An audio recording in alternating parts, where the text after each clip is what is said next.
Assalamualaikum warahmatullahi wabarakatuh. Perkenalkan, nama saya Didi Haryanto. Saya dari perwakilan kelompok 4 akan sedikit mengulas tentang hasil kerja kelompok kami yang berjudul Project Citizenship. Nah, jadi pada kesempatan kali ini saya akan sedikit menjelaskan tentang apa sih itu Project Citizenship. Nah, karena kelompok kami mendapat tugas tentang pengangguran, maka dari itu kelompok kami mengambil tema mengembangkan rencana kerja. Nah, untuk rencana kerja sendiri itu bisa diartikan sebagai sebelum kita bekerja. Nah, rencana apa yang kita lakukan sebelum bekerja itu. Karena topik pembahasan yang inti dari kelompok kami adalah tentang pengangguran. Nah, kelompok kami akan sedikit menjelaskan ataupun akan mengulas tentang berapa banyak pengangguran, apa penyebab pengangguran, dan bagaimana solusi pengangguran. Nah, sebelum lanjut kepada materi inti yaitu tentang pengangguran dan mengembangkan rencana kerja, saya selaku moderator akan membacakan nama-nama kelompok dari kelompok 4. Yang pertama ada Ahmad Rizaldi, Wasilang, Amalia Syafitri, Alif Zainur Rahman, Ozaini, Didi Haryanto, Maufiratul Eza, Wafi Barozil, Fathur Rozi, dan Abdul Bais. Itu adalah nama-nama kelompok yang ada di kelompok 4. Nah, selanjutnya saya akan pasrahkan kembali kepada penyaji pertama yang akan menjelaskan tentang program ataupun rencana kerja yang selanjutnya. Assalamualaikum warahmatullahi wabarakatuh. Perkenalkan, nama saya Alif Zainur Rahman sebagai penyaji pertama dari kelompok 4.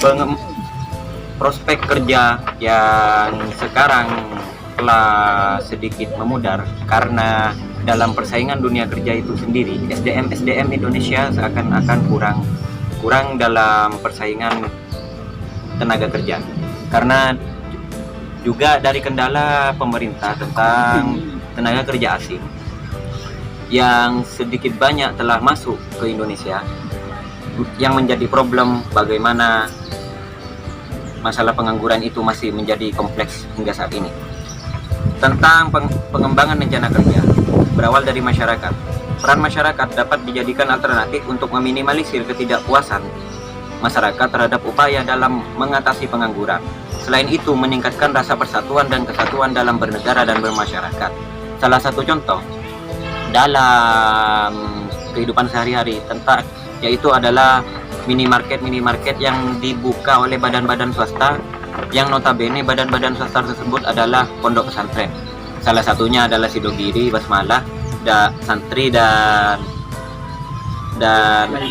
lain-lain. Ya, saya sedikit tahu tentang hal itu. Yang kedua adalah peran dari pemerintah. Peran dari pemerintah yaitu adalah pemberian atau pelatihan. Yang kedua adalah kartu prakerja. Yang ketiga adalah sikap pengangguran sarjana itu sendiri. Kartu prakerja. Kartu prakerja adalah sebuah program pemerintah yang digagas oleh Presiden Joko Widodo dalam menekan angka pengangguran, baik itu pengangguran struktural, fungsional, sarjana, dan lain-lain. Program ini dibungkus dalam satu kartu yang dimana fungsi kartu tersebut adalah penyalur bantuan langsung tunai. Yang kedua, sikap pengangguran sarjana. Saya memiliki tetangga yang merupakan penanggung pengangguran sarjana. Dalam menyambut kebijakan kartu prakerja itu, dia sedikit antusias karena di dalamnya ada terbungkus bantuan langsung tunai sebesar 600.000. Bantuan itu digunakan dengan sebaik-baiknya untuk untuk membuka usaha atau lapangan kerja lah. Akan tetapi dalam prakteknya, bantuan yang sebesar 600.000 itu yang harusnya tepat sasaran untuk membangun lapangan pekerjaan atau usaha, akan tetapi dialihfungsikan menjadi kebutuhan pokok sehari-hari. Yang ketiga adalah bantuan langsung tunai tersebut. Bantuan langsung tunai adalah sebuah program pemerintah di mana hal itu menunjang kepada para pengangguran diberikan bantuan untuk membuka lapangan usaha. Ya baik, saya akan pasrahkan kepada penyaji kedua untuk menjelaskan bagaimana lagi lebih jelasnya, lebih detailnya. Terima kasih. Baik, terima kasih kepada penyaji pertama karena sudah menjelaskan sedikit banyak tentang upaya pemerintah untuk menanggulangi pengangguran di Indonesia. Karena yang dijelaskan tadi oleh penyaji pertama sudah jelas dan detail, maka saya sebagai penyaji kedua akan menjelaskan kembali atau melanjutkan materi ya atau artikel yang sudah kami buat di artikel ini. Jadi yang kedua ini upaya pemerintah dalam menanggulangi angka pengangguran di Indonesia. Yang pertama ada membuka lapangan kerja baru atau mendirikan kursus. Nah, contohnya yang pertama itu ada UMKM. Yang kedua ada kursus memasak dan kursus komputer. Jadi begini ya, tujuan pemerintah membuat program kerja ataupun membuka lapangan kerja atau mendirikan kursus itu sangatlah baik untuk melatih para pengangguran yang ada di Indonesia ini. Tentunya dengan para didikan ataupun dengan para arahan dari atasan ataupun senior, maka sedikit demi sedikit hal itu akan mempengaruhi si pengangguran tersebut yang biasanya mereka malas untuk bekerja, yang biasanya mereka tidak tahu bekerja. Dengan diadakannya pelatihan kursus kerja ini bisa menjadikan sebuah bisa menjadikan mereka agar lebih tahu ke depannya apa sih itu, bagaimana cara menjahit, bagaimana cara bagaimana cara memasak dan sebagainya. Dari hal itu bisa ditumbuh kembangkan dari pikiran si pengangguran tersebut, bisa dijadikan sebagai modal untuk bekerja selanjutnya. Nah, yang kedua ada mengadakan program latihan kerja. Seperti yang saya jelaskan barusan, program latihan kerja itu yaitu seperti pelatihan kursus memasak dan sebagainya. Kalau di Sumeneb sendiri, balai latihan kerja itu sudah ada. Nah, di sana pemerintah Kabupaten Sumeneb sudah memfasilitasi ataupun sudah menampung banyak pengangguran dan lain sebagainya untuk berlatih, untuk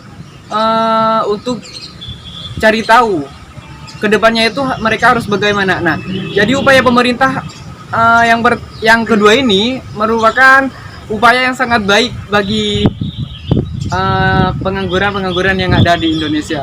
Nah, itu saja yang dapat saya sampaikan. Selanjutnya kami persilahkan kepada penyaji ketiga untuk menjelaskan materi selanjutnya. Terima kasih. Assalamualaikum warahmatullahi wabarakatuh. Terima kasih kepada moderator telah memberi waktu kepada saya. Baik, langsung saja. Salah satu upaya yang dilakukan untuk mengurangi pengangguran di desa adalah menyelenggarakan program pelatihan dan kursus. Program pelatihan kerja di desa yang melibatkan masyarakat sebagai sasaran utama yang harus diberdayakan secara maksimal, karena program tersebut mulai menunjukkan hasil yang signifikan untuk menekan angka pengangguran. Meskipun demikian, penyelenggaraan program tersebut masih kurang optimal. Ini disebabkan karena ada yang diajarkan hanya tentang teori, sedangkan dalam prakteknya itu tidak berjalan dengan maksimal. Kemudian, tujuan dari program kerja adalah mendorong kesempatan kerja produktif serta mobilitas ketenaga kerja dalam rangka mengurangi pengangguran dan setengah penganggur baik pedesaan maupun di perkotaan, serta memenuhi kebutuhan pasar kerja internasional. Hal ini telah terlihat dalam kacamata publik saat ini seperti BPJS ketenaga kerjaan yang memberikan dorongan terhadap pengangguran untuk mendaftarkan diri pada industri atau BUMN milik pemerintah. Mungkin hanya ini yang dapat saya sampaikan. Wassalamualaikum warahmatullahi wabarakatuh. Baik, terima kasih kepada para penyaji dan juga kameramen yang telah ikut serta untuk bekerja sama dalam mempresentasikan hasil kerja kelompok kami. Saya selaku moderator, mohon maaf apabila ada kesalahan baik dari tingkah laku maupun tutur kata. Kurang dan lebihnya saya mohon maaf. Assalamualaikum warahmatullahi wabarakatuh. Waalaikumsalam warahmatullahi wabarakatuh.